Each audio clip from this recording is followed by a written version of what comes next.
Welcome friends, Ramdhani classes में आपका स्वागत है। और आज हम लोग बिहार की जनगणना के बारे में पढ़ेंगे। बिहार की जनगणना में को हम लोग को देखने से पहले सबसे पहले जनगणना के कुछ मुख्य तथ्य को देखते हैं।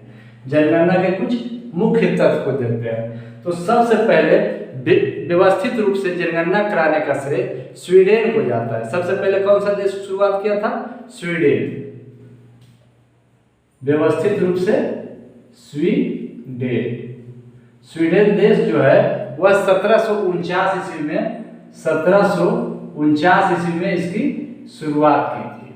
उसके बाद जो है हम लोग देखेंगे कि दशकीय जनगणना जो 10 साल के अंतराल पर होता है, वह जनगणना कौन शुरू किया?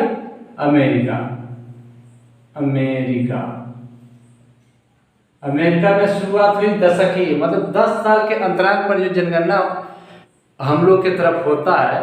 अभी 10 साल पर होता है जनगणना, तो यही दशकीय जनगणना हो गया। तो दशकीय जनगणना की शुरुआत कौन किया? अमेरिका। उसके बाद और हम लोग आगे बढ़ते हैं तो इंग्लैंड में जनगणना की शुरुआत 1801 ईस्वी में हुआ। कब हुआ? 1801 ईस्वी में। कहाँ? इंग्लैंड में कब हुआ? 1801 ईस्वी में। 1801 ईस्वी में इंग्लैंड में जनगणना की शुरुआत हुई। उसके बाद हम लोग भारत में चलते हैं। कहाँ चलेंगे? भारत में। तो भारत में जनगणना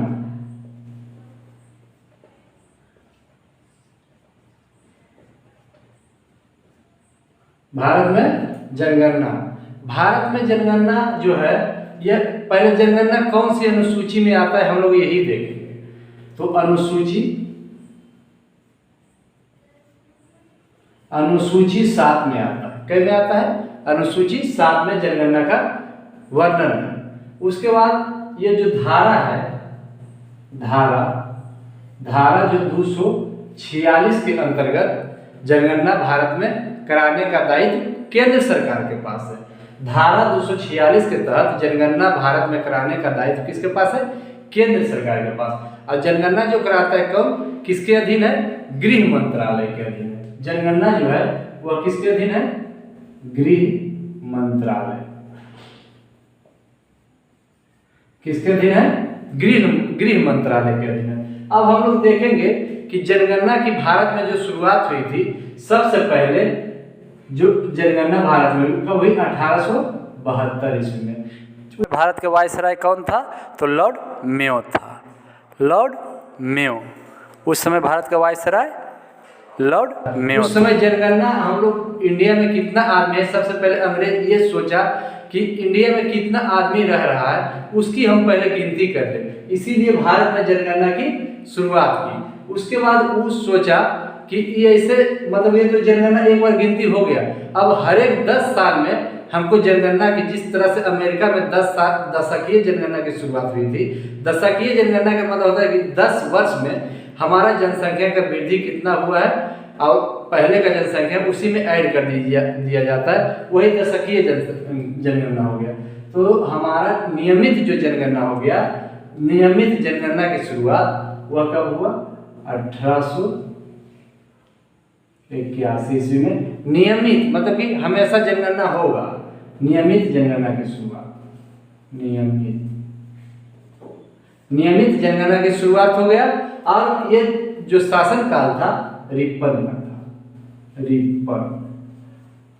लॉर्ड रिपन। ये जो लॉर्ड रिपन था, अब हमको याद करने का हम तरीका देखते। रिपन मतलब आर से रिप्ले करना है, यानी कि नियमित हो गया, रिप्ले होने लगा। तो 81 से जो है, एक से लास्ट में एक है, तो एक से मान लीजिए कि हमारा शुरुआत हो गया, मतलब रिप्ले, मतलब कि नियमित जनगणना की शुरुआत 1881 ईस्वी में रिपन के काल में हो गया। अब म्यू, लॉर्ड म्यू मतलब हल्का सा आवाज आया, तो ये जो है 72 में, 1872 ईस्वी में जनगणना की हमारा शुरुआत हुई। जनगणना जो कराता है उसका उच्च अधिकारी कौन होता है? तो उच्च अधिकारी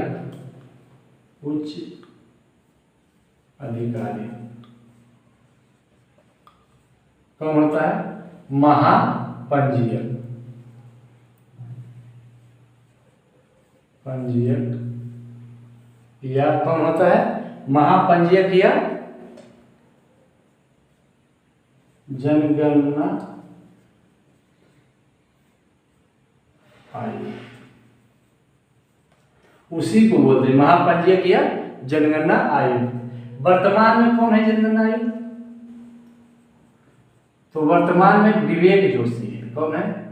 विवेक जोशी। वर्तमान में जो जनगणना आयुक्त अभी है वो विवेक जोशी है। स्वतंत्र भारत की पहली जनगणना कब हुई? स्वतंत्र भारत की पहली जनगणना, स्वतंत्र भारत की पहली जनगणना तो 1951 ईस्वी को हुई। कब हुई? 1951 ईस्वी में। इस समय कौन थे जनगणना आयुक्त? उस समय जनगणना आयुक्त गोपाला स्वामी, आर्य गोपाला स्वामी। कोई भी पूछे स्वतंत्र भारत के प्रथम जनगणना आयुक्त कौन है, स्वतंत्र भारत के प्रथम जनगणना आयुक्त कौन है, तो आर्य गोपाला स्वामी है। बिहार की जनगणना की ओर चलेंगे तो बिहार की जनगणना में सबसे पहले देखेंगे कि यहाँ की जनसंख्या कितनी थी। ये जो डाटा है यह कब की है? 2011 की डाटा है। बिहार की जनगणना की ओर चलते हैं तो बिहार की जनगणना में सबसे पहले हम लोग देखेंगे कि इसकी जनसंख्या कितनी है। इसी में भारत की जनगणना को भी कंपेयर करेंगे। तो सबसे पहले बिहार की जनगणना को हम देखते हैं। यह जो डाटा है यह 2011 की है। कब की है? 2011 की डाटा है। अब 2011 में जो जनगणना हुई थी वो कहीं हुई थी? तो 15वीं। ये जो जनगणना हुई थी ये कहीं जनगणना है? 15वीं जनगणना हुई थी।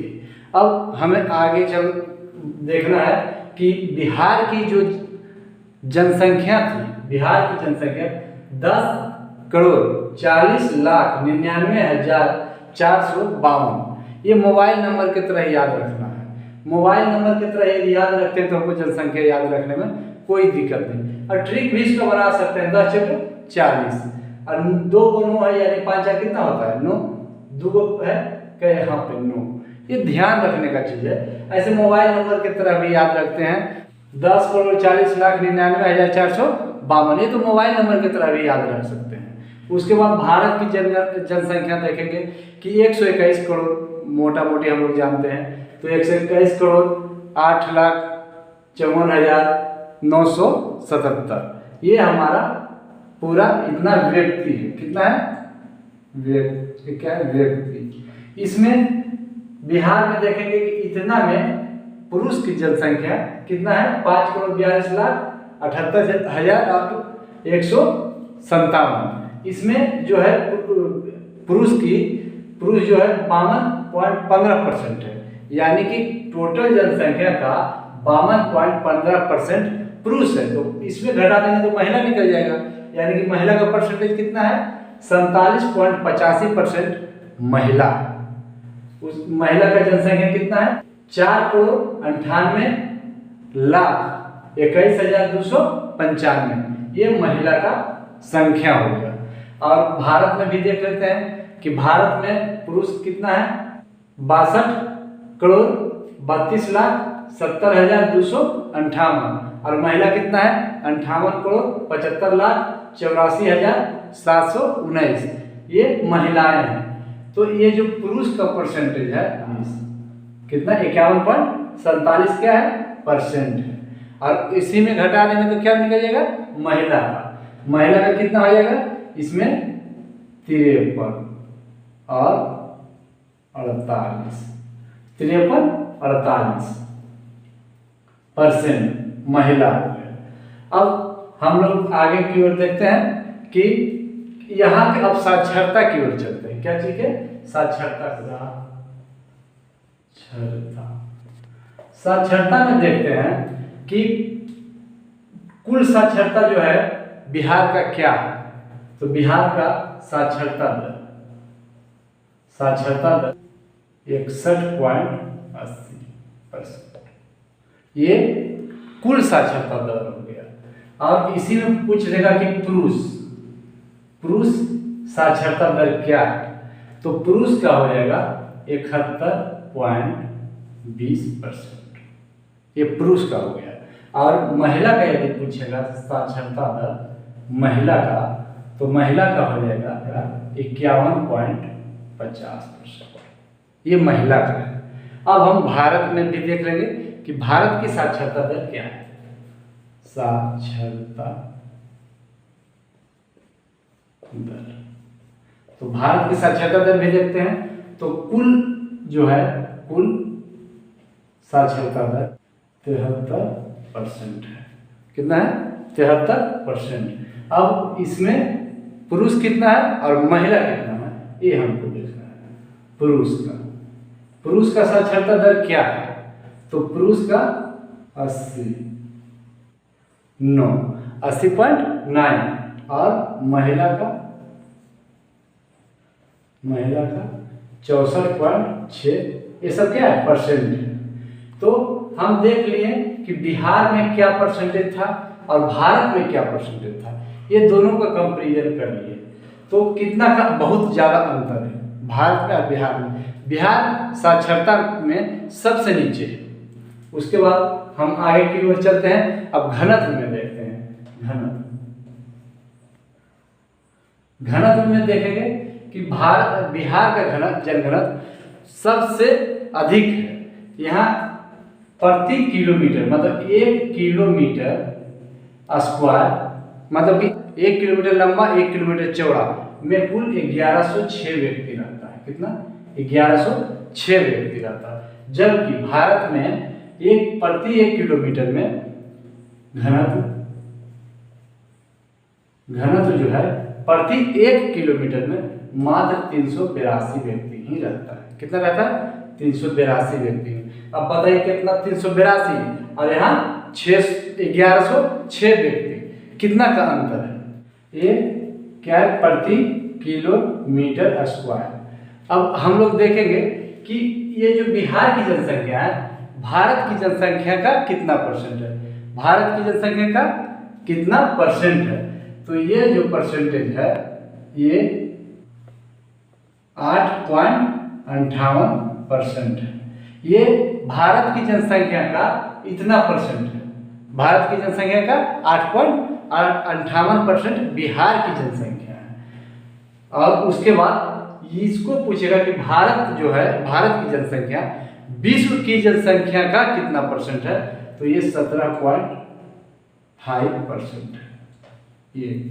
यही कंपैरिजन करना है हमको।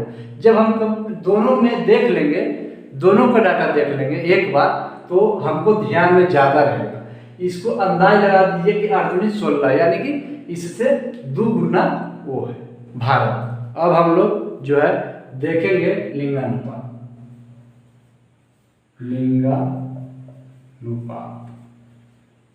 लिंगानुपात का मतलब होता है कि प्रति 1000 पुरुष पर कितनी महिलाएं हैं, ये हम जानते हैं।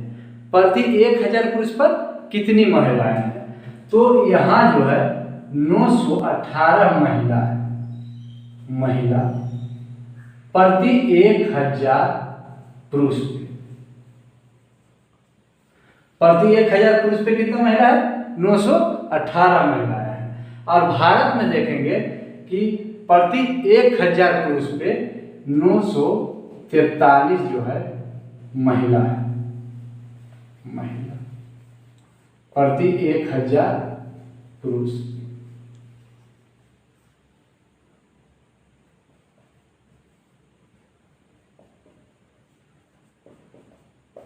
जनसंख्या का वार्षिक वृद्धि दर क्या है, हम यही देखेंगे। तो वार्षिक वृद्धि दर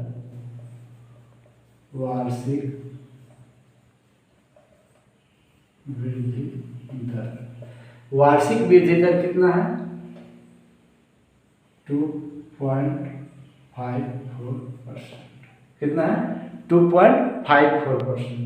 और 10कीय इसी में आता है, 10कीय वृद्धि दर। तो ये कितना हो? 2 मतलब 25.4%। ये हमारा बिहार का है।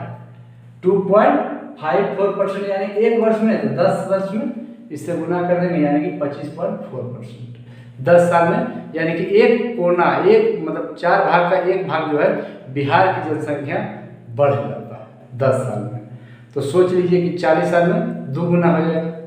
10 साल में अगर एक भाग हो जाता है तो 40 मतलब साल में मेरा पूरा हो जाएगा, मतलब 2 गुना हो जाएगा। अभी हमारा जनसंख्या 10 करोड़ 10.5 करोड़ के आसपास है, तो फिर कितना हो जाएगा 20 करोड़ के आसपास। इसलिए जनसंख्या कंट्रोल करना बहुत जरूरी है। अब हम भारत का जनसंख्या वार्षिक वृद्धि दर देख लेते हैं। वार्षिक वृद्धि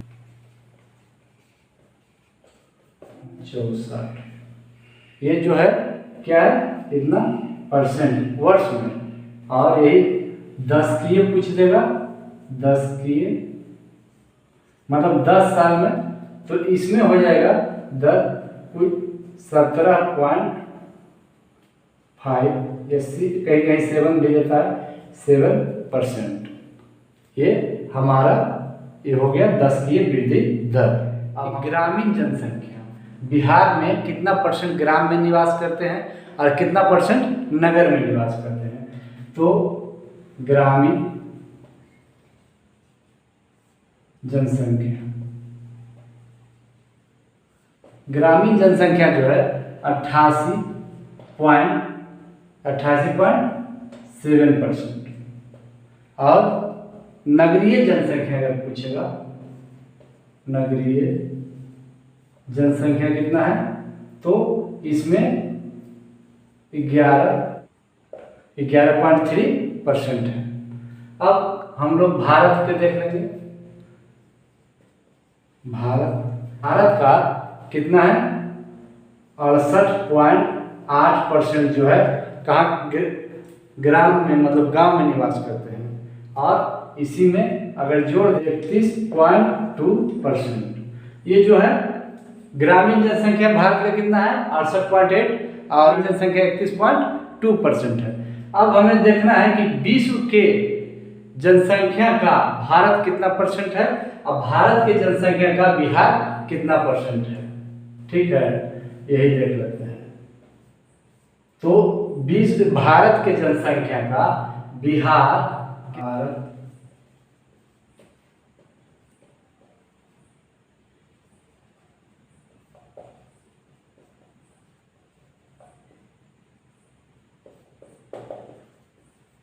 कितना प्रतिशत है, तो 8.58%।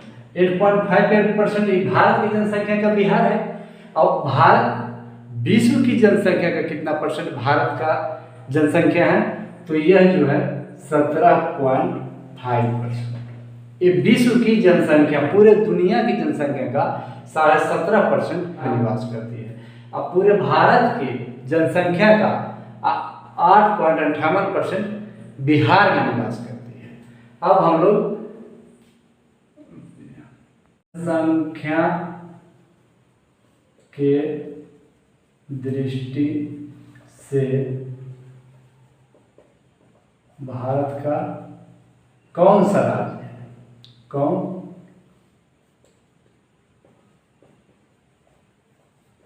ये एग्जाम में हमेशा क्वेश्चन पूछता है कि जनसंख्या के दृष्टि से बिहार कैवा राज्य है, तो ये जनसंख्या के दृष्टि से तीसरा राज्य है।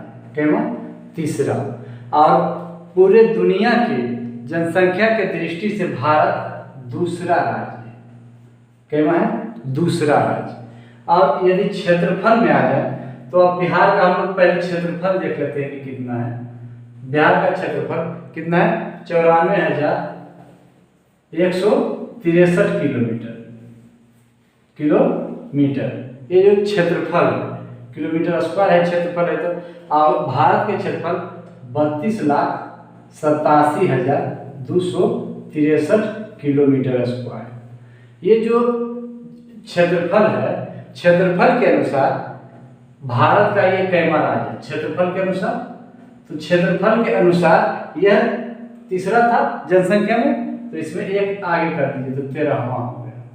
13वां राज्य क्षेत्रफल में हो गया। और यदि भारत विश्व का पूछे कि विश्व में भारत कैमा देश है, तो क्षेत्रफल में ये 7वां है। कैमा है? 7वां। और जनसंख्या में कैमा है? दूसरा। कि बिहार के जो क्षेत्रफल है वह पूरे भारत के क्षेत्रफल का ये कितना परसेंट है? तो 2.86%। ये प्रतिशत है। पूरे भारत में जितना क्षेत्रफल है उसका 2.86% बिहार के क्षेत्रफल है। और पूरे विश्व के जितना क्षेत्रफल है उसका कितना परसेंट है? तो ये 2.4% ये जो क्षेत्रफल पूरे विश्व का है भारत में। बिहार में नगर कितना है, प्रमंडल कितना है, जिला कितना है, ये सभी को देख लेंगे। तो महानगर मात्र एक है, कौन है? पटना। उसके बाद प्रमंडल कितना है? तो 9 है। प्रमंडल की संख्या कितनी है? 9 है। जिला पुलिस मतलब कि पुलिस में डीएम साहब जहाँ जहाँ नहीं बैठते वो 2 जिला और फालतू, जैसे जिला की संख्या तो 38 है और पुलिस जिला की संख्या 40 है। ये 2 जिला ऐसा है जहाँ की डीएम साहब नहीं बैठते हैं। और अनुमंडल जो है वो 101 है। प्रखंड कितना है? 534 है। 534 प्रखंड टोटल है। पंचायत की अगर संख्या पूछे तो 84-74। और नगर निगम की यदि संख्या पूछे तो नगर निगम बिहार में 11 है। कितना है? 11। अब हम लोग आगे की ओर, घनत्व किसका ज़्यादा है, किसका कम है, कौन सबसे बड़ा राज्य जिला है, कौन सबसे छोटा जिला है, यह सारा देखते हैं। हम लोग सबसे अधिक और सबसे कम वाले में चलेंगे। अब देखेंगे कि क्षेत्रफल में सबसे बड़ा जिला कौन है। सबसे बड़ा जिला कौन है? तो पश्चिम चंपारण। पश्चिम चंपारण सबसे बिहार का सबसे बड़ा जिला है। उसके बाद सबसे छोटा यदि जिला पूछेगा, छोटा जिला, तो वह सबसे छोटा जिला कौन हो गया? शिवहर। और यदि जनसंख्या में सबसे बड़ा जिला पूछे तो बड़ा जिला तो यह पटना है। और यदि सबसे छोटा जिला पूछे जनसंख्या में, छोटा जिला, तो यह कौन हो गया? ये शेखपुरा। और 10कीय वृद्धि दर मतलब 10 साल में सबसे अधिक वृद्धि किस जिला का हुआ? तो यह है मधेपुरा।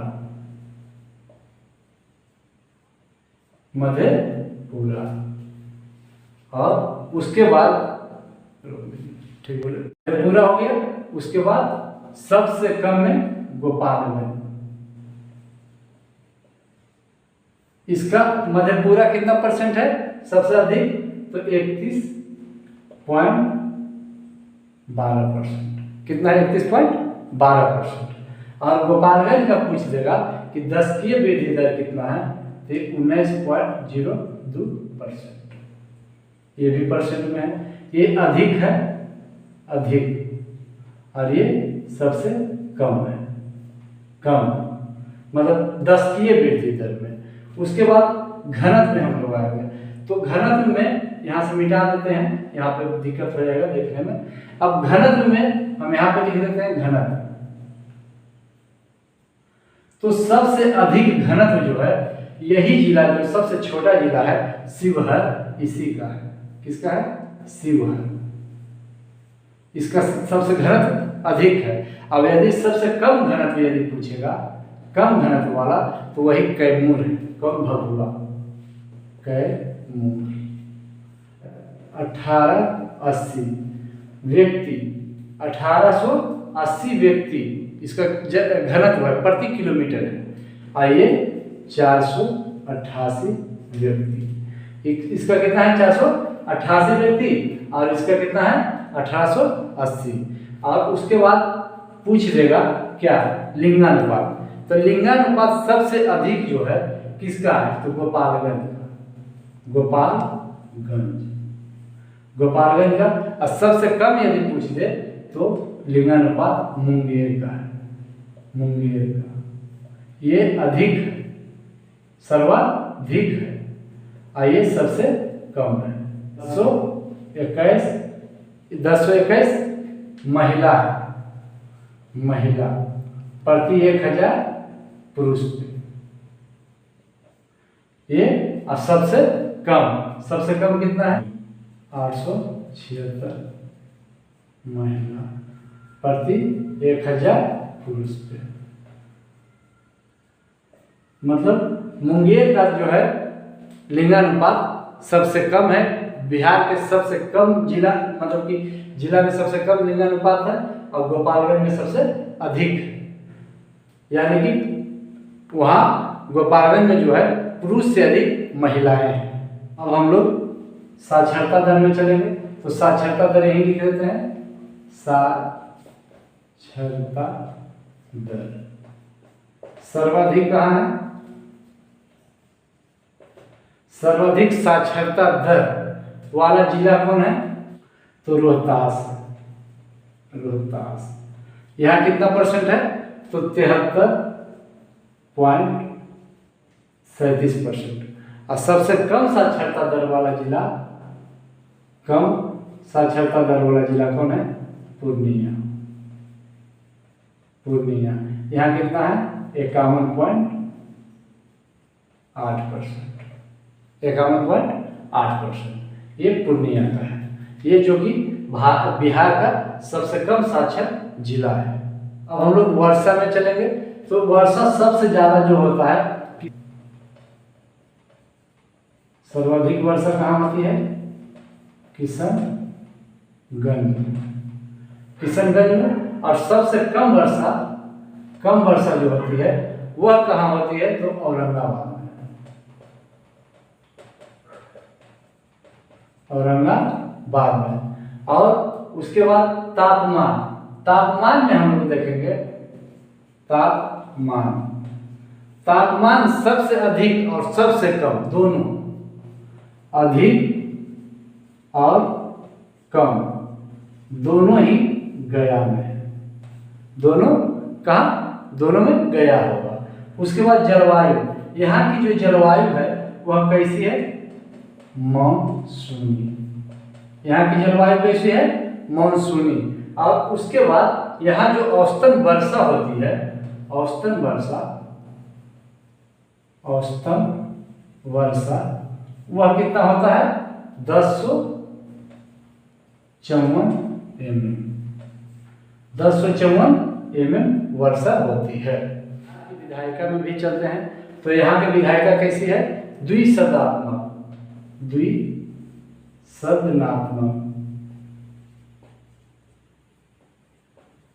द्विसदनीय है, यानी द्विसदनात्मक हो गया। उसके बाद यहाँ जो है विधानसभा में, टोटल विधानसभा में सीट जो है 243 है। कितना है? 243 है। उसके बाद अब विधान परिषद में जाएगा, तो विधान परिषद में कितना सीट है? 75 सीट है। कितना है? 75 सीट। और लोकसभा में, यहाँ लोकसभा में 40 सीट है। और अब राज्यसभा में यदि पूछेगा तो यहाँ से राज्यसभा में 16 सीट है। यहाँ से कितना MP चुना के जाते हैं पार्लियामेंट? तो 40। विधान परिषद, यहाँ जो है विधान परिषद की भी व्यवस्था बिहार में है, तो विधान परिषद में 75 और राज्यसभा से यहाँ जो कि उच्च सदन माने जाते हैं, यह इसमें 16 सीट है। अब इसमें देखेंगे कि SC के लिए कितना है लोकसभा में और राज्यसभा में। तो लोकसभा में शेड्यूल कास्ट के लिए जो सीट की संख्या है वह 6 है। और